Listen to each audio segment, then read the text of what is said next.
Hello and welcome to TVP World. You're watching World Today. I'm your host, Benjamin Lee, and please join me and my guests on this exclusive interview. Turkey's President Tayyip Erdogan said that his country is committed to seeking a peace dialogue between Russia and Ukraine, all the while accusing the United States and other Western countries of provoking Moscow. Can peace really be achieved over the negotiating table without Ukraine losing its occupied territory? Does Erdogan's statement do more to fan the flames? Joining us today to talk more about the issue is the Ukrainian journalist Grigoriy German. Hello, sir. Welcome to TVP World. Thank you. Nice to see you again. So, do you think it's even possible for Russia and Ukraine to come into a negotiating table in order to negotiate a peace deal? Yeah, of course. Of course, it's able. Just one reason and just one question. They liberate all our territories. They pay reparations, and that's the first step for our negotiations. And that's it. Very simple. Right, of course. But of course, when Tayyip Erdogan talks about this peace broker deal, and to some extent, a lot of the Western countries are saying that eventually there needs to be like an off-ramp for Putin, some kind of compromises. But as I see it, I don't think it is in Ukraine's interest in any way, shape, or form to have any compromises with Russia. Absolutely, absolutely. And to understand that, you have to see the faces, the people of Kherson. You have to see these tears of joy, these tears of happiness that we are liberate them. Just imagine that we are still have some people, a lot of people in occupied territories, and they are waiting for us. We can't negotiate because of them. We can't negotiate our territories. I'm sorry, because we have people, Ukrainian people, in these occupied territories, even in Crimea, even in Donbas region, even in occupied territories of Donbas and Luhansk region. We have people that waiting for us right now in this second. And they are waiting. They see what happened in Kherson. They see their brothers and sisters in Kherson, and they want the same thing. They won't feel this happiness of liberation. Right, that is a very powerful statement. As you said, when we see the footage of liberated Kherson and people crying tears of joy, knowing that a lot of occupied region, people are still suffering under the Russian regime really means that, just negotiating and coming to a compromise, leaving some of the place not liberated is simply not an option for the Ukrainian people, is it? Of course. And you have to understand that they are celebrating more than 48 hours. They're celebrating the second evening today, the second evening of celebrating in Kherson, without power, without electricity, without phone connection, without internet connection, without heating. They still celebrating. They don't have the power, the heating, and the internet connection and the phone connection because the Russian destroy all infrastructure in Kherson region. They all destroying. They blowing up the towers, the phone towers, the cellular phone towers. They blowing up the power station. They blowing up everything, but people still celebrating, liberating. And this is a very strong statement for Ukraine and for us and for all world. Right. Of course, Vladimir Putin in his propaganda outlet has been saying that backing out of Kherson is of their own choice, and some of them even alluded to the fact that, it's like a humanitarian move. This, in your opinion, this makes very little sense, does it?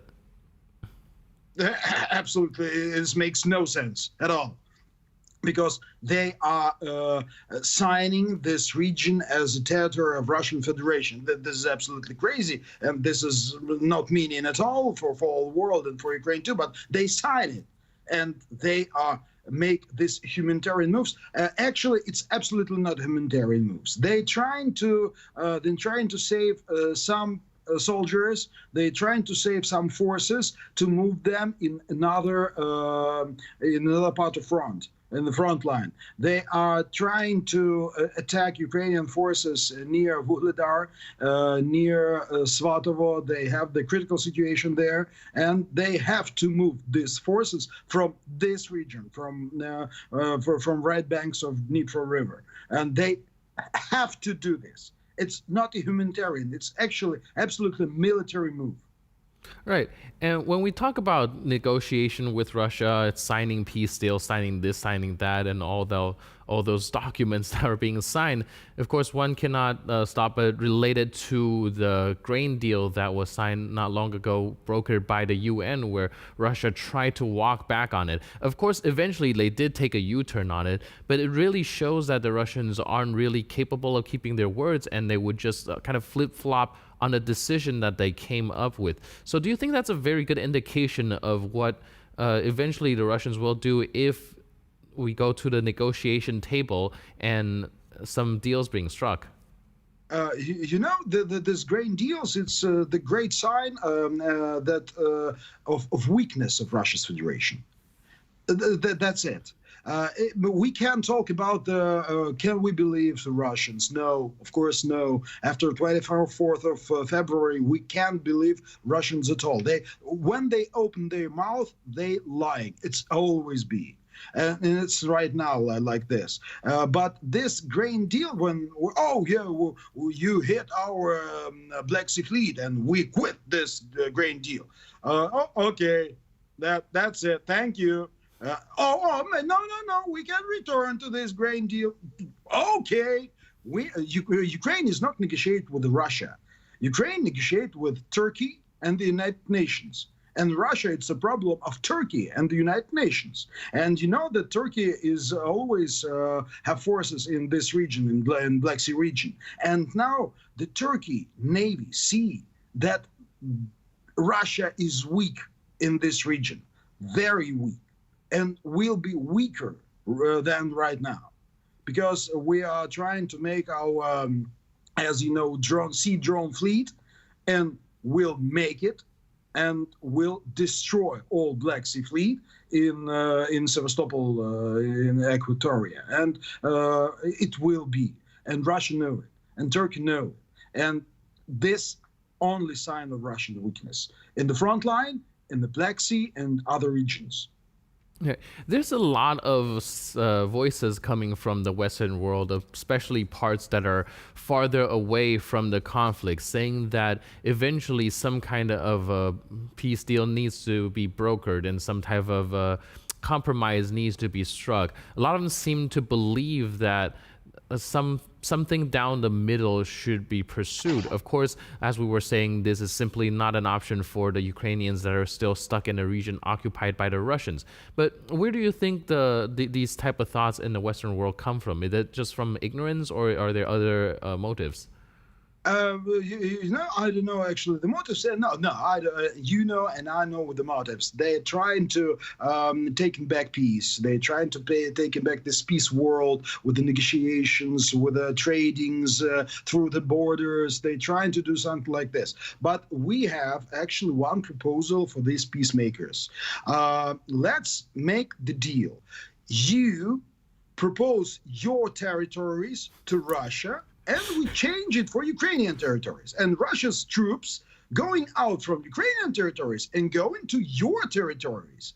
The same territories, it's not so big, just like Portugal, you know. That's a good deal, as for me, in this situation. Now, you don't want it? Oh, I'm sorry, but we don't want to negotiate and we don't want to trade our territories. Let's risk your territories, not ours. Yeah, that makes a very good point. It really contrasts how the farther away you are from the conflict, it is harder to see the situation as dire as it is. It's easier to be on the outskirts and watch the thing unfold and come to maybe a very reasonable deduction that some sort of peace deal is good for what they assume to be global peace. But I think, like you said, one of the factors that is not being considered is the Ukrainian people that are underground, that's really suffering right now. And of course, the other big part of the picture that's being missed is the fact that giving Russia is the kind of place, is the kind of country that if you give them an inch, they will move a mile. Yeah, and you know the very important point that for world trade, for world peace, very important that the robber had to be punished. The Russia is the robber.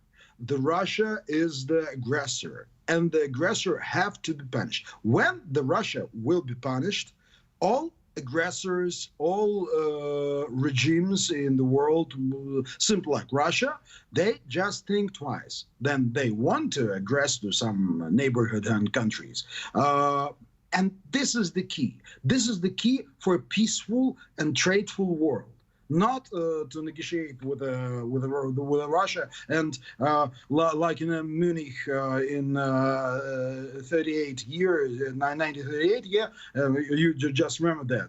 Yeah, the peaceful of aggressor, the peacemaking of aggressor. It's not an option. We have this way, and we see what happened with Hitler, with the Nazi Germany, and I think we don't want it anymore. Right. History has a funny way of repeating itself, right? When Absolutely. Not much is done in 2014 when Russia annexed Crimea, when while China encroached on Hong Kong. There's always it's giving the dictators in the world kind of a sign that it is okay to encroach, because the Western democracy, the force for good, will always seem to compromise. So inch by inch, they can take the land that they want. So I think in this case, you made a very good point. It is important to send a message to these dictatorial regimes, to those imperialists, that encroaching on another country simply is not an option. That is indeed probably only way that peace can be sought.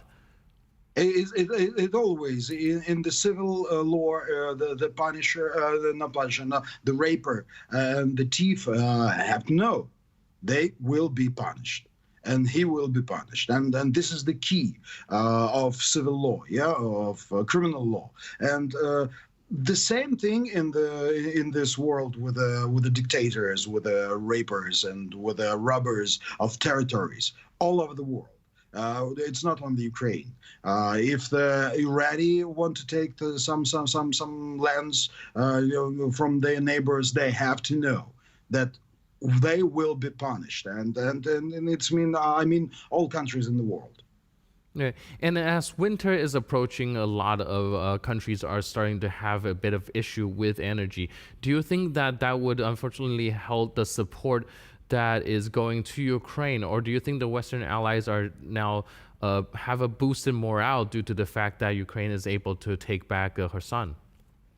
Here in Ukraine, we are, of course, taking with a big heart all help from the Western countries and from the Western world. Of course, we need more anti-aircraft and anti-missile systems because now our systems just can't take and just can't make it safe only the five part of our borders with Russia. It's about 600 kilometers, and we have 2,040 kilometers of border with Russia, and this is a danger rocket territories and danger rockets ways. And of course, we need more. And of course, we right now need more help with the generators, with some power supplies for our power stations, because they are broken, they are devastated from these missiles attacks. And of course, we need this, but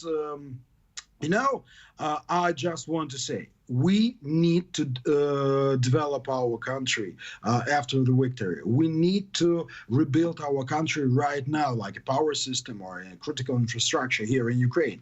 But I want you to know that we not surrender just about with this blackouts. Yes, in Kiev and central region, we have 4 hours or 8 hours of blackout. And you know what we do in these times? We donate to Ukrainian armed forces. And I think this message can help all Western peoples, not just governments, all people, to understand what we're doing here. We are fighting. We are fighting for our freedom, and we are fighting for democracy all over the world, not just in Ukraine. We are not fighting. We are fighting with Russia, but Russia is a symbol of dictators, all in other countries, and dictators that can happen in other countries. And we're fighting for democracy and for our freedom. And of course, we need your help, and we will need your help after our victory. But we can win, and we can rebuild our country with you. That is beautifully said. Parts of Ukrainian city might have gone dark, but the Ukrainian spirit is shining brighter than ever. Thank you so much for your input and insight. Thanks again for being with us on TVP World. Thank you. Thank you. Absolute pleasure. Thank you. Have a nice day. And with that, we conclude our interview. But for more news and updates, please stay tuned to TVP World.